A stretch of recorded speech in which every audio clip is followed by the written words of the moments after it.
Assalamualaikum warahmatullahi wabarakatuh. Perkenalkan, nama saya Salma Hairunisa dengan NIM 2023 1011103112238. Nah, di sini saya akan menjelaskan terkait proses atau alur dalam sistem peradilan pidana Indonesia menurut Kitab Undang-Undang Hukum Acara Pidana yang terbaru. Nah, KUHP baru yaitu Undang-Undang Nomor 20 Tahun 2025 yang mulai berlaku efektif pada 2 Januari 2026. Ini dibentuk sebagai upaya reformasi sistem hukum acara pidana di Indonesia agar menjadi lebih humanis, modern, dan selaras dengan KUHP baru, yaitu Undang-Undang Nomor 1 Tahun 2023. Nah, pembaruan ini tidak hanya bersifat administratif, tetapi juga menyentuh aspek substansial, khususnya dalam memperkuat perlindungan hak asasi manusia, menghadapi kejahatan modern seperti cybercrime, serta mendorong penerapan keadilan restoratif dalam sistem peradilan pidana. Selanjutnya, untuk latar belakang utama lahirnya KUHP baru ini adalah karena KUHP lama itu sendiri, yaitu Undang-Undang Nomor 8 Tahun 1981. Ini sudah tidak lagi memadai dalam menjawab perkembangan zaman. KUHP lama dinilai belum mampu mengakomodasi berbagai bentuk kejahatan modern seperti kejahatan cyber, pencucian uang, dan terorisme yang semakin kompleks. Selain itu, dengan diberlakukannya KUHP nasional yang baru, diperlukannya hukum acara pidana yang selaras agar sistem hukum berjalan secara sinkron dan tidak menimbulkan konflik norma. Nah, di sisi lain, terdapat kebutuhan yang kuat untuk meningkatkan perlindungan hak asasi manusia melalui penerapan prinsip due process of law. Paradigma penegakan hukum yang sebelumnya lebih menekankan pada penghukuman, dan kini bergeser ke arah perlindungan prosedural yang adil bagi tersangka, terdakwa, maupun korban. Hal ini juga bertujuan untuk mencegah terjadinya penyalahgunaan wewenang oleh aparat penegakan hukum. Nah, untuk tujuan pembentukan KUHP sendiri itu adalah untuk memperkuat perlindungan hak asasi manusia bagi seluruh pihak yang terlibat dalam proses peradilan pidana, termasuk tersangka, terdakwa, saksi, korban, dan penyandang disabilitas. Selain itu, KUHP baru juga bertujuan untuk memodernisasi sistem pembuktian dengan mengakui secara tegas alat bukti elektronik dan juga digital, serta mendorong integrasi sistem peradilan berbasis teknologi. KUHP baru juga memberikan ruang yang lebih luas bagi penerapan keadilan restoratif, yaitu penyelesaian perkara melalui pendekatan pemulihan antara pelaku dan juga korban. Nah, selain itu, efisiensi proses peradilan ditingkatkan melalui mekanisme pengakuan bersalah atau guilty plea, serta penguatan lembaga pra-peradilan. Kepastian hukum juga menjadi fokus penting, khususnya dalam pengaturan upaya paksa agar lebih akuntabel. Selanjutnya, di sini saya memberikan alur penyelesaian perkara pidana menurut KUHP baru. Yang pertama yaitu pembukaan sidang. Pasal 202 dan Pasal 204 ayat 1 dan juga 2, Hakim Ketua membuka sidang dan menyatakan sidang terbuka untuk umum. Lalu Hakim Ketua menanyakan identitas terdakwa dan mengingatkan terdakwa untuk memperhatikan jalannya persidangan. Sidang dapat dilakukan secara elektronik sejak awal atau saat berlangsung. Apabila ditahan, jaksa penuntut umum menghadirkan terdakwa. Apabila tidak ditahan, terdakwa dipanggil. Apabila tidak hadir 2 kali tanpa alasan yang sah, terdakwa akan dihadirkan dengan paksa. Lalu yang kedua, pembacaan dakwaan. Pasal 204 ayat 3 dan juga ayat 4, Hakim meminta jaksa penuntut umum membacakan surat dakwaan. Terdakwa ditanya, apakah memahami isi dakwaan? Lalu Hakim meminta JPU memberikan penjelasan yang diperlukan. Lalu yang ketiga yaitu restoratif justice. pasal 204 ayat 5 sampai ayat 9, hakim menanyakan ke terdakwa apakah akan mengupayakan kesepakatan perdamaian dengan korban. Perkara yang dapat didamaikan yaitu ancaman pidana penjara sampai dengan 5 tahun. Terdakwa baru pertama kali melakukan tindak pidana. Lalu pemulihan keadaan semula yang terjadi. Lalu tidak ada relasi kuasa yang timpang antara korban dan juga terdakwa. Nah, perkara yang tidak dapat didamaikan yaitu ancaman pidana penjara lebih dari 5 tahun, tindak pidana terhadap keamanan negara, terorisme, korupsi, kekerasan seksual, tindak pidana terhadap nyawa orang, narkotika kecuali pengguna atau penyalahguna. Nah, jika sepakat damai, dibuat surat kesepakatan perdamaian yang ditandatangani terdakwa, korban, dan hakim, dan menjadi alasan pertimbangan pidana dalam pengawasan. Lalu yang keempat itu ada guilty plea. Pasal 205 dan juga pasal 234, jika tidak ada perdamaian, hakim menanyakan apakah terdakwa sendiri ini mengakui dakwaan. Nah, jika mengakui, hakim ini wajib memeriksa pengakuan dengan mempertimbangkan terdakwa. Terdakwa ini telah diperiksa pada tahap penyidikan, didampingi advokat selama penyidikan, telah diberitahu dan dapat menggunakan haknya, pemeriksaan dilakukan dengan cara dan waktu yang patut, pengakuan diberikan tanpa tekanan, paksaan, dan juga tanpa penyiksaan. Nah, ada syarat-syarat untuk guilty plea. Syaratnya ini ada ancaman pidana kurang dari 7 tahun, terdakwa mengakui seluruh dakwaan, pengakuan diberikan secara sukarela. Nah, kewajiban hakim di sini itu memberitahu terdakwa mengenai hak yang dilepaskan. Selanjutnya memberitahu kemungkinan lama dipidana, lalu menanyakan apakah pengakuan diberikan secara sukarela. Nah, di sini ada peringatannya juga. Hakim boleh menolak guilty plea apabila diragukan kebenarannya, lalu tidak untuk perkara korupsi dengan ancaman lebih dari 7 tahun. Selanjutnya, nomor 5, perlawanan atau eksepsi. Pasal 206, dasar perlawanan yang bisa diajukan. Pengadilan tidak berwenang mengadili perkara. Dakwaan tidak dapat diterima, surat dakwaan harus dibatalkan. Prosesnya, hakim memberi jaksa penuntut umum kesempatan menanyakan pendapat. Lalu, hakim mempertimbangkan eksepsi dan mengambil keputusan. Nah, jika diterima, perkaranya berhenti. Jika ditolak atau diputus setelah pemeriksaan, sidang akan dilanjutkan. Selanjutnya ada opening statement. Pasal 210 ayat 1, jaksa penuntut umum dan terdakwa atau advokat masing-masing diberi kesempatan memberikan gambaran kepada hakim tentang arah pembuktian, menjelaskan secara singkat bukti dan saksi yang akan diajukan.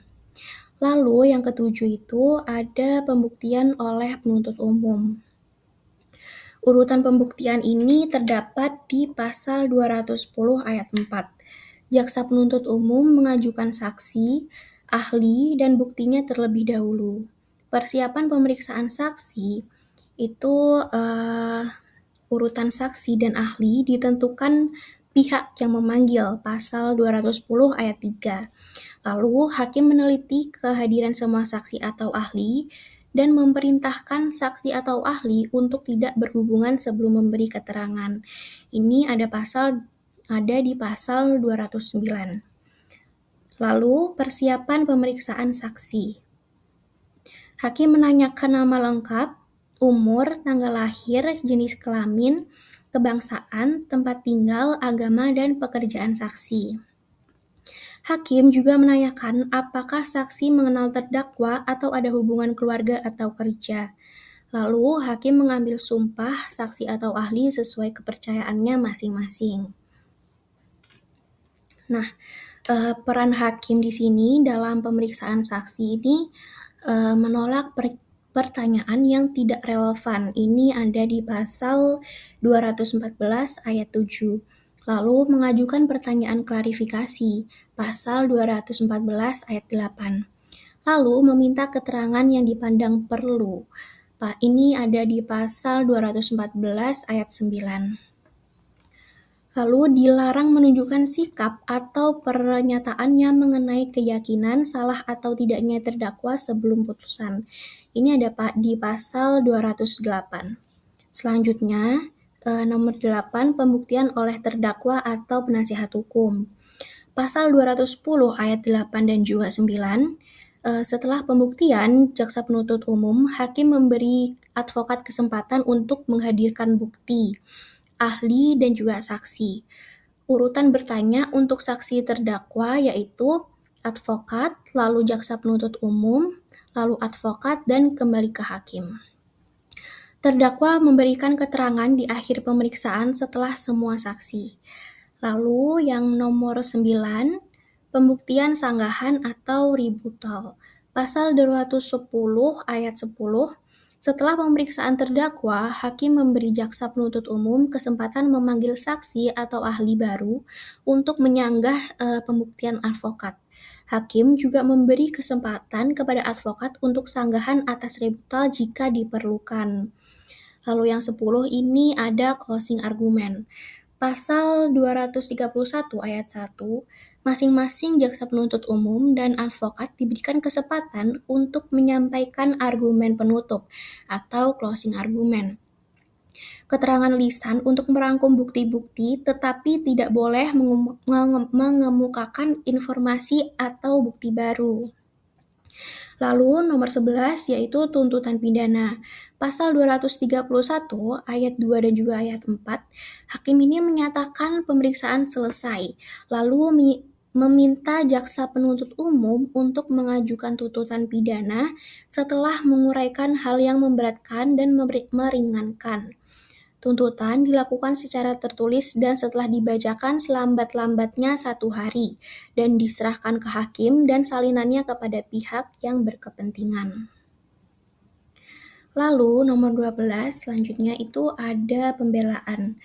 Pasal 231 ayat 3 dan juga 4, hakim memberi terdakwa dan atau advokat kesempatan untuk mengajukan pembelaan.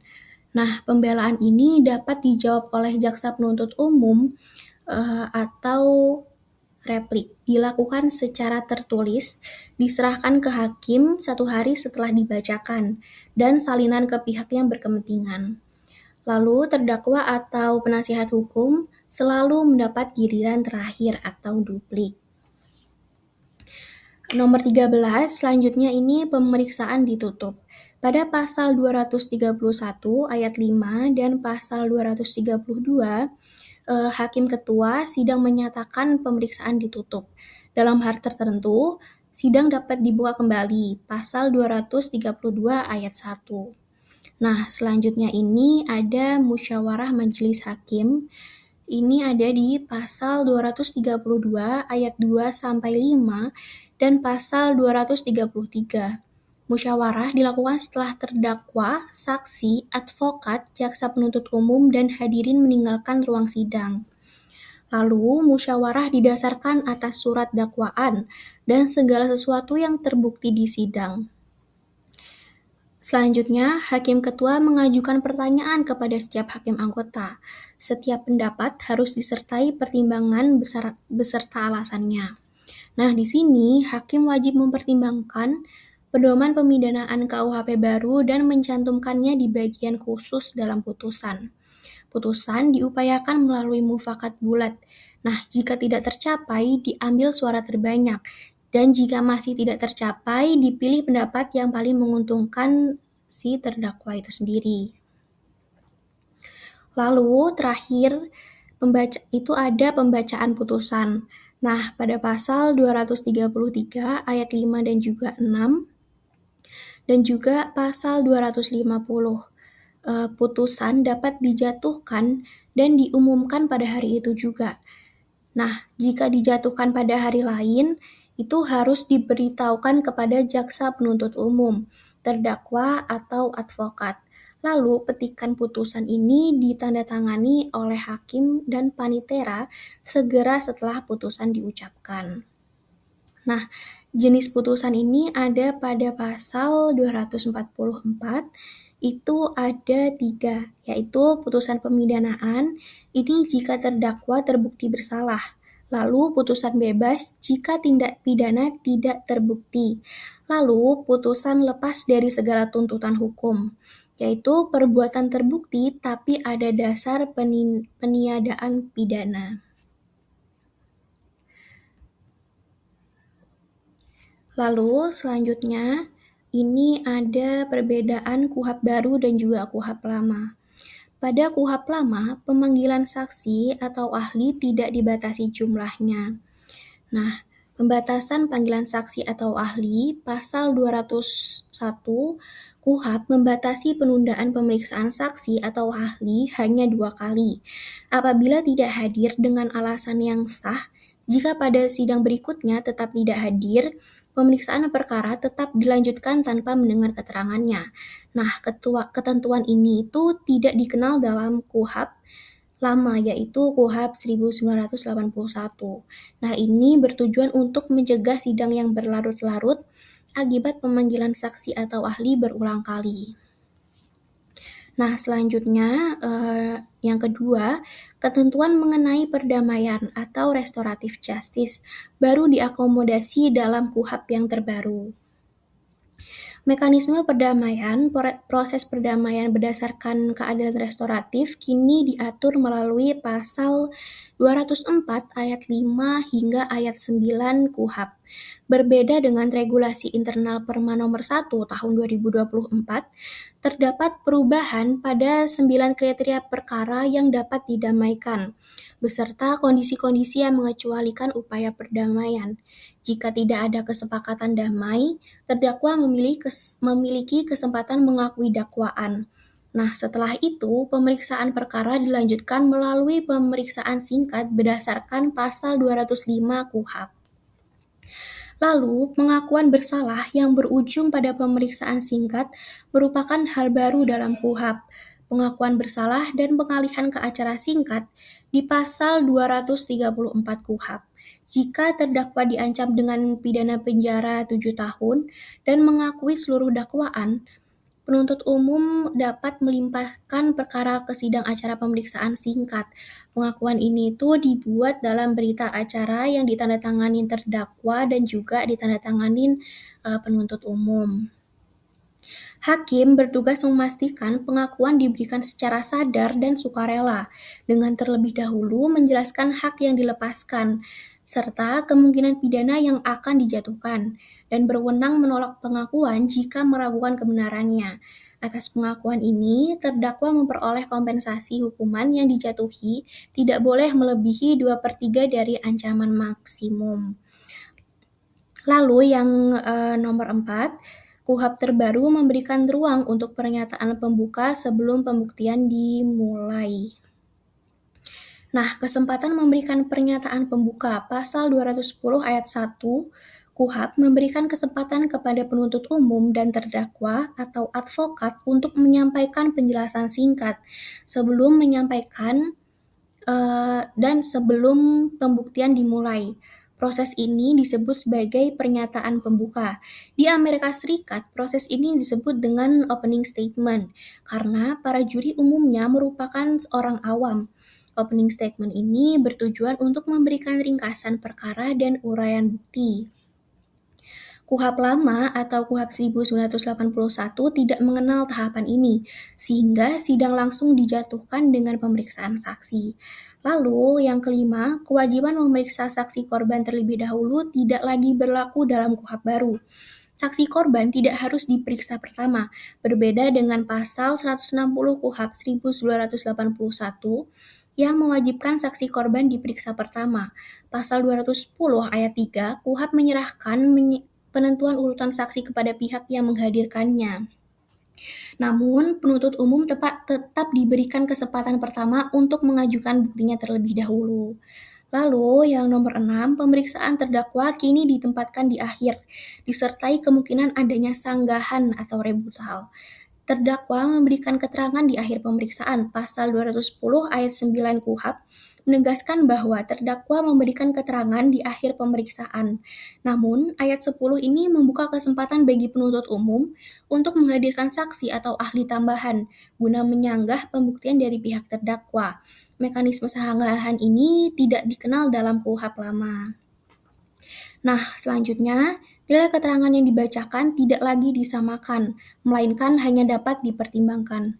Nilai keterangan yang dibacakan pasal 212 KUHP menyatakan bahwa keterangan saksi atau ahli dibacakan di persidangan dapat dipertimbangkan sebagai keterangan di bawah sumpah atau janji. Ketentuan ini berbeda dengan pasal 162 KUHP tahun 1981 menyatakan keterangan tersebut disampaikan nilainya secara imperatif dengan kesaksian di bawah sumpah atau janji di persidangan. Selanjutnya, itu tata cara pengajuan pertanyaan kini diatur lebih sistematis dan juga berurutan. Urutan bertanya diperjelas pada pasal 241 KUHP menegaskan bahwa pihak yang menghadirkan saksi atau ahli bertanya lebih dahulu, kemudian pihak lawan, lalu pihak yang menghadirkan berkesempatan hanya bertanya kembali untuk memperjelas jawaban. Hakim lalu mendapat kesempatan terakhir untuk mengklarifikasi seluruh pertanyaan sebelumnya. Pengaturan ini menunjukkan pergeseran ke arah persidangan yang lebih adversarial, memberikan peran yang lebih aktif bagi penuntut umum dan juga advokat. Lalu, hak untuk mengundurkan diri sebagai saksi diberikan kepada tersangka atau terdakwa dalam perkara terkait. Tersangka atau terdakwa berhak mengundurkan diri sebagai saksi pada pasal 218 KUHP dan memberikan hak bagi seseorang yang diajukan bersama-sama sebagai tersangka atau terdakwa, meskipun perkaranya dipisah, untuk mengundurkan diri sebagai saksi. Dalam KUHP lama, hak ini hanya diberikan kepada keluarga semenda dan saudara sampai sederajat ketiga, serta pasangan suami istri, walau sebelumnya telah bercerai. Lalu nomor 10 ini, perbedaannya ada batasan saksi tanpa sumpah dipersempit hanya untuk anak di bawah 14 tahun dan kondisi tertentu. Perubahan kriteria saksi tanpa sumpah atau janji pasal 221 KUHP membatasi pemeriksaan tanpa sumpah hanya bagi anak di bawah 14 tahun, serta penyandang disabilitas mental dan atau intelektual. Usia minimum bersaksi tersebut mengalami penurunan jika dibandingkan KUHP lama, yang mensyaratkan anak yang belum 15 tahun dan belum kawin. Selanjutnya, perbedaannya yaitu ada penyempatan argumen penutup atau closing argument menjadi bagian dalam proses persidangan. Nah, kesempatan menyampaikan argumen penutup setelah seluruh pihak selesai menyajikan alat buktinya, pasal 231 KUHP membuka kesempatan bagi penuntut umum dan advokat untuk menyampaikan keterangannya secara lisan. Keterangan ini bertujuan menjelaskan kembali bukti yang mendukung pendapat mereka. Di Amerika Serikat, proses ini disebut closing argument. Dalam proses ini, para pihak tidak boleh mengemukakan informasi baru, melainkan hanya terbatas membahas bukti yang sebelumnya telah diajukan. Closing argument ini bertujuan untuk merangkum bukti-bukti penting serta meyakinkan hakim. Setelah para pihak menyampaikan argumen penutup, hakim menyatakan pemeriksaan selesai. Nah, yang terakhir, perbedaan ini ada jenis alat bukti yang diperluas, termasuk bukti elektronik dan pengamatan hakim. Nah, pada pasal 235 KUHP menambahkan alat bukti baru berupa barang bukti, bukti elektronik, pengamatan hakim, serta segala sesuatu yang sah untuk kepentingan pembuktian. Seluruh alat bukti harus dapat dibuktikan autentikasinya dan diperoleh secara tidak melawan hukum. Jika hakim menyatakan suatu bukti tidak autentik dan atau diperoleh secara melawan hukum, maka bukti tersebut dikecualikan dan tidak memiliki kekuatan pembuktian. Nah, terima kasih. Sekian dari saya. Wassalamualaikum warahmatullahi wabarakatuh.